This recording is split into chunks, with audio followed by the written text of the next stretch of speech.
A lot of people assume they know what it's like being a military wife, but I don't feel like you completely understand unless you've lived this life. Am I really that much to handle? Breaking these niggas down like a camera. You don't really know you.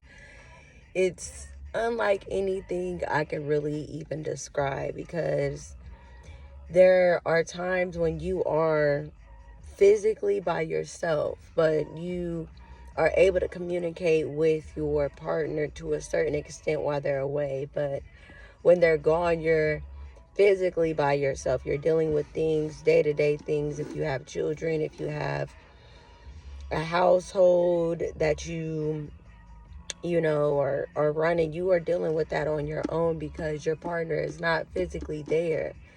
So when your child is going through things at school, or going through puberty, or going through three-nager situations, you are stuck dealing with that on your own. And as a stay-at-home wife, as a stay-at-home mother, at times it could be a lot, because the wife that I am, I don't want to burden my husband with anything that I can solve on my own, because having a partner like I do have, he is going to take on anything that I deem as a problem, or he deems as a problem for me, as a problem he needs to solve. So I try not to harp on anything that is upsetting me or that could look like a burden to me while he's away. Humbly speaking, I haven't had to deal with any bills. I have a partner that is very financially mature. He puts everything on auto pay. So I can't tell you who our electric bill is through. I don't know any of the specifics as far as who to pay, when to pay, because I don't pay anything. Down to the cell phone bill, none of that. He takes care of all of that while he's away.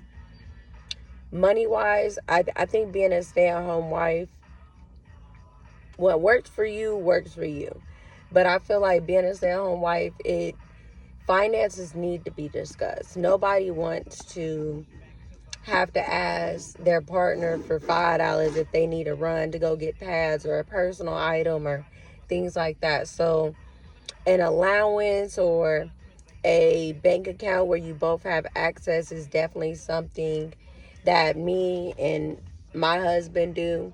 That just works for us. That is something that we had to work kinks out, because it was a different situation for us, going from two independent people coming together, splitting bills, to him being the primary breadwinner and I just take care of the household. So we did have to understand finances and what worked for us.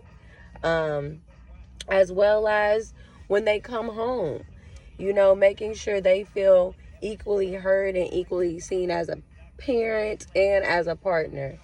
I always make it a point to make sure his presence is felt even when he's away. I make it a point, we send voice notes through iPhone. We also iMessage as much as we can, FaceTime as much as we can, emails. When he was in boot camp, we did do letters, so we had to rely on the postal services, and this was around COVID time. We were in Texas with that ice storm, so communication is a huge thing within our household, and I feel like what is important with being a military spouse, because we do spend time apart. As well as when he goes away, I make it a point to make it a celebration when he comes home. That way he doesn't feel like he's missed out on things, because there has been times where he's been away for holidays, birthdays, anniversaries.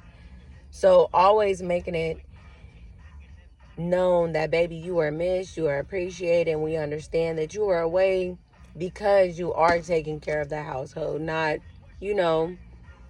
because you are choosing to be away. Also, just being a military spouse, taking advantage of all of the opportunities that are out there. Military One Source is a big one that I wish a lot of people had told me about beforehand, because they have a lot of resources for spouses They're able to communicate a lot of things that new spouses, old spouses, that are constantly changing within the community. I'm here if you have any questions that I can answer. I have been a military spouse now for 4.5 years. Um, it'll be 5 in December.